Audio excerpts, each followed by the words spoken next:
Hello, myself Dr. B.S. Londe, and today we will see states of matter. The detailed study of states of matter we will see in Unit 3, but now solid, liquid, and gas. We know that there are three states of matter, that is solid, liquid and gas. म्हणजे स्थायूरूप, द्रवरूप आणि वायुरूप हे तीन रूपं असतात मॅटरचे, states of matter. यांचा detail अभ्यास आपण युनिट 3मध्ये करणारच आहे. पण आत्ता आपल्याला त्यांच्यामधला मेन डिफरन्स काय आहे तो पाहायचा आहे.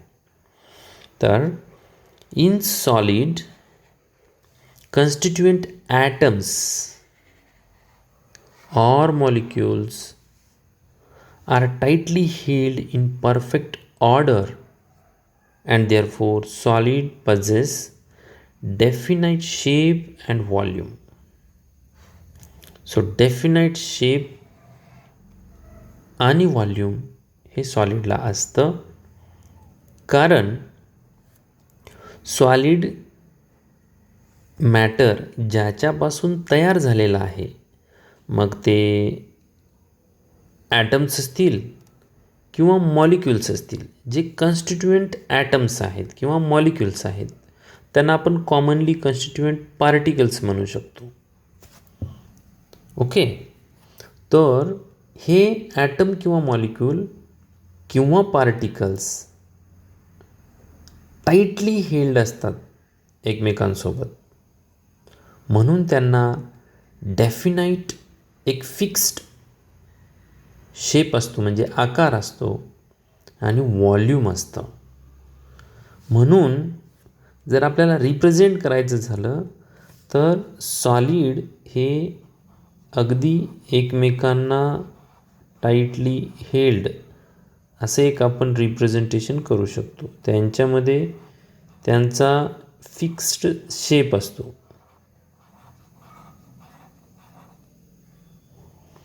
हे ॲटम्स असतील किंवा मॉलिक्युल्स असतील. Liquid contain particles close to each other. इथं टाईटली पॅक्ड नाही, तर शब्द काय आहे? Close to each other. And they can move around with the liquid. इथं लिक्विडमध्ये हे झालं सॉलिडचं. आता लिक्विडबद्दल जर बघायचं झालं तर हे अगदी जवळजवळ असतात आणि ते दे कॅन मूव अराउंड, एकमेकांपासून थोडंसं इकडं तिकडं होऊ शकतो. म्हणून त्यांना डेफिनाईट किंवा फिक्स्ड शेप नसतो, व्हॉल्यूम असते. जसं लिक्विडचं जर उदाहरण घ्यायचं झालं तर पाणी आहे. पाण्याला व्हॉल्यूम असते पण शेप नसतो. ग्लासमध्ये घेतलं तर ग्लाससारखा शेप होईल, एखाद्या दुसऱ्या भांड्यात घेतलं तर त्या भांड्यासारखा शेप होईल. सॉलिडसारखा त्याला डेफिनाईट शेप नसून व्हॉल्यूम असते फक्त. पण हीच गोष्ट जर आपण गॅससोबत कन्सिडर केली तर हे गॅसचे जे मॉलिक्युल्स किंवा ॲटम्स जे कन्स्टिट्युएंट पार्टिकल असतात. कन्स्टिट्युएंट पार्टिकल म्हणजे काय? ज्याच्यापासून तो मॅटर तयार झालेला आहे. कन्स्टिट्युएंट त्याचे घटक पदार्थ, कन्स्टिट्युएंट पार्टिकल्स हे खूप दूर असतात एकमेकांपासून आणि त्यांना डेफिनाईट शेप तर नसतोच आणि त्यांच्यामध्ये कोणतंही एक फोर्स ऑफ अट्रॅक्शन हे अतिशय कमी प्रमाणात. In gas, the particles are far apart as compared to those in liquid and solid. These states of matter are interconvertible, म्हणजे एकमेकांमध्ये ते कन्वर्ट करू शकतो आपण. म्हणजे सॉलिडचं लिक्विडमध्ये कन्वर्जन करू शकतो किंवा लिक्विडचं गॅसमध्ये कन्वर्जन करू शकतो एकाच. म्हणजे बर्फाचं पाणी, पाण्याची वाफ हे आपण करू शकतो किंवा वाफेचं पाणी आणि पाण्याचा बर्फ हे सुद्धा करू शकतो. म्हणून काय म्हणायचं, these states of matter of any substance are interconvertible. हे एकमेकांमध्ये आपण त्यांना कन्वर्ट करू शकतो by changing the conditions of temperature and pressure. म्हणजे कोणती कंडिशन चेंज करावी लागेल, टेम्परेचर आणि प्रेशर ह्या दोन गोष्टी आपण जर बदलल्या तर आपल्याला solid to liquid to gas जाता येईल किंवा gas to liquid to solid जाता येईल. म्हणजे हे टेम्परेचर आणि प्रेशर हे दोन घटक असतात. आता बघा, जर सॉलिड बर्फ आहे, बर्फाचं टेम्परेचर वाढवलं की पाणी होईल. त्याला बर्फाला गरम केलं की त्याचं पाणी होतं. Wien solid is heated it melts and it converts into liquid, and when liquid is heated then it converts to its gaseous state. म्हणजे सॉलिडला जर आपण तापवलं किंवा तापमान दिलं तर त्याचं लिक्विडमध्ये कन्वर्जन होईल आणि लिक्विडला तापवलं तर त्याचं गॅसमध्ये कन्वर्जन होईल. Provided that pressure is constant. Pressure जर आपण कॉन्स्टंट ठेवलं तर, म्हणजे प्रेशरमध्ये काहीही बदल केला नाही तर. जर आपण टेम्परेचर कॉन्स्टंट ठेवलं तर गॅसला प्रेशर दिलं की लिक्विड होईल आणि लिक्विडला पुन्हा प्रेशराईज केलं की सॉलिड होईल. आणि ह्या दोघांचा महत्त्वाचा रोल आहे, टेम्परेचर आणि प्रेशर.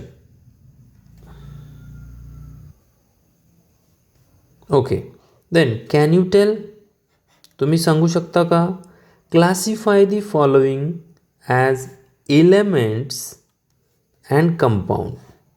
आता इलेमेंट कोणते आणि कंपाऊंड कोणते हे तुम्हाला ओळखायचे त्याच्यामधून. मर्क्युरिक ऑक्साईड, तर कंपाऊंडमध्ये आपण काय म्हणलं, फिक्स्ड प्रोपोर्शनमध्ये दोन किंवा दोनपेक्षा जास्त इलेमेंट एकत्र आलेले असतात आणि इलेमेंट म्हणजे एकच इलेमेंट असतो. मर्क्युरिक ऑक्साईड हा काय आहे, कंपाऊंड आहे, कारण मर्क्युरी आणि ऑक्सिजन एकत्र आलेले आहेत. हेलियम गॅस हा फक्त हेलियमच आहे, त्यामुळं हा इलेमेंट आहे. वॉटरमध्ये H2O म्हणजे काय झालेलं आहे, H2O हायड्रोजन आणि ऑक्सिजन एकत्र आलेला आहे म्हणून हा कंपाऊंड आहे. टेबल साल्टचा फॉर्म्युला आहे NaCl, म्हणजे सोडियम आणि क्लोरीन हे एकत्र आलेले आहेत म्हणून हा सुद्धा कंपाऊंड आहे. आयोडीन हा इलेमेंट आहे, फक्त आयोडीन, त्याच्यामुळं हा इलेमेंट. त्याच्यानंतर मर्क्युरी, फक्त मर्क्युरी आहे, हा सुद्धा इलेमेंट आहे. त्याच्यानंतर ऑक्सिजनसुद्धा एकच आहे त्याच्यामध्ये इलेमेंट, आणि नायट्रोजनसुद्धा एलिमेंट आहे. असं तुम्हाला ओळखता आलं पाहिजे. You should be able to identify and classify whether the given substance, given matter is element or compound. Now, mercuric oxide is made up from two elements, mercury and oxygen, so it is compound. Helium is a pure gas, so it is element. Water is formed from hydrogen and oxygen, so it is compound. Common table salt is nothing but NaCl, sodium chloride, so it is compound. Iodine, mercury, oxygen and nitrogen, these are elements and they are in element state. So this is the classification of these given substances. Now let us see the properties of matter and their measurement. आता आपण बघूया properties of matter and their measurement. Properties म्हणजे गुणधर्म आणि measurement म्हणजे त्यांचं मापन, कसं मोजायचं. That is measurement. Properties of matter and their measurement. So, different kinds of matter have characteristic properties which can be classified into two categories such as physical properties and chemical properties. म्हणजे वेगवेगळ्या प्रकारच्या matters असतात आणि वेगळ्या मॅटरच्या वेगवेगळ्या properties असतात. त्या सगळ्या प्रॉपर्टीज म्हणजे गुणधर्म. All these properties can B classified into two categories. म्हणजे हे सगळ्या प्रॉपर्टीज, सगळे गुणधर्म ह्या दोन कॅटेगरीमध्ये आपल्याला विभागता येतील. एक आहे फिजिकल प्रॉपर्टीज आणि दुसरा आहे केमिकल प्रॉपर्टीज. फिजिकल प्रॉपर्टीज म्हणजे काय आणि केमिकल प्रॉपर्टीज म्हणजे काय ते आपण आता बघूया. So, physical properties. Physical properties are those which can be measured or observed without changing the chemical composition of substance. कुणाला फिजिकल प्रॉपर्टीज म्हणायचं? फिजिकल प्रॉपर्टीज ह्या त्या प्रॉपर्टीज आहेत ज्यांना आपण मोजू शकतो किंवा त्या बघू शकतो, ऑब्झर्वेशन करू शकतो विदाऊट चेंजिंग केमिकल कंपोजिशन. त्या एखाद्या मॅटरचं रासायनिक जे मेकअप आहे, केमिकल कंपोजिशन आहे, ते न बदलता, न चेंज करता. म्हणजे काय तर त्या एखाद्या सबस्टन्सचा कलर काय आहे हे आपण इझिली त्याच्यामध्ये काहीही बदल न करता ऑब्झर्व करू शकतो. ऑब्झर्व करणे म्हणजे बघणे किंवा त्याचं ऑब्झर्वेशन, तुम्ही तिथं लक्षपूर्वक बघणे. ओके. ओडर म्हणजे त्याचा वास. Melting point is the temperature at which solid substance converts into liquid substance. Melting point म्हणजे त्याचा असं टेम्परेचर ज्या टेम्परेचरला सॉलिडचं कन्वर्जन लिक्विडमध्ये होतं, मेन वितळतं, ते टेम्परेचर म्हणजे मेनाचा मेल्टिंग पॉईंट. आता 0 डिग्री सेल्सिअस हा पाण्याचा मेल्टिंग पॉईंट आहे. म्हणजे 0च्या खाली गेलं की ते सॉलिड असतं, 0 आलं की वितळायला होतं. That is melting point. Boiling point म्हणजे ज्या टेम्परेचरला, ज्या तापमानाला एखादा लिक्विड पदार्थ हा बॉईल होतो, त्याचं कन्वर्जन हे वाफेत व्हायला सुरुवात होते, त्याला म्हणायचं बॉइलिंग पॉईंट. डेन्सिटी, त्याची घनता, हे सगळे गुणधर्म कसे आहेत? फिजिकल आहेत, फिजिकल प्रॉपर्टीज आहेत. These are all physical properties. So all physical properties can be measured and observed without any chemical change in that substance. Color, odor, melting point, boiling point, density, these are some examples of the physical properties. Chemical properties. Then chemical properties are the properties where substance undergo a chemical change and thereby exhibit change in chemical composition. Chemical properties म्हणजे रासायनिक गुणधर्म हे असे गुणधर्म असतात जे आपल्याला बघण्यासाठी त्यांच्यामध्ये केमिकल चेंज घडवून आणावा लागतो किंवा केमिकल चेंज केल्याशिवाय त्यांना त्या केमिकल प्रॉपर्टीजला ऑब्झर्व करता येत नाही, त्या बघता येत नाहीत. आणि ज्यावेळी आपण एखादा केमिकल चेंज घडवून आणतो त्यावेळी केमिकल कंपोजिशनमध्ये सुद्धा बदल होतो.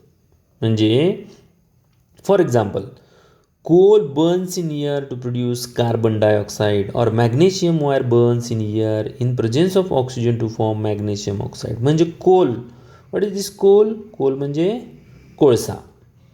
कोळसा हा जर आपण जाळला, coal burns in air to produce carbon dioxide. Coal हे एक प्युअर फॉर्म आहे कार्बनचं. Coal in presence of oxygen. आता coal burns in air to produce carbon dioxide. Coal काय आहे, कोळसा काय आहे, कार्बन आहे.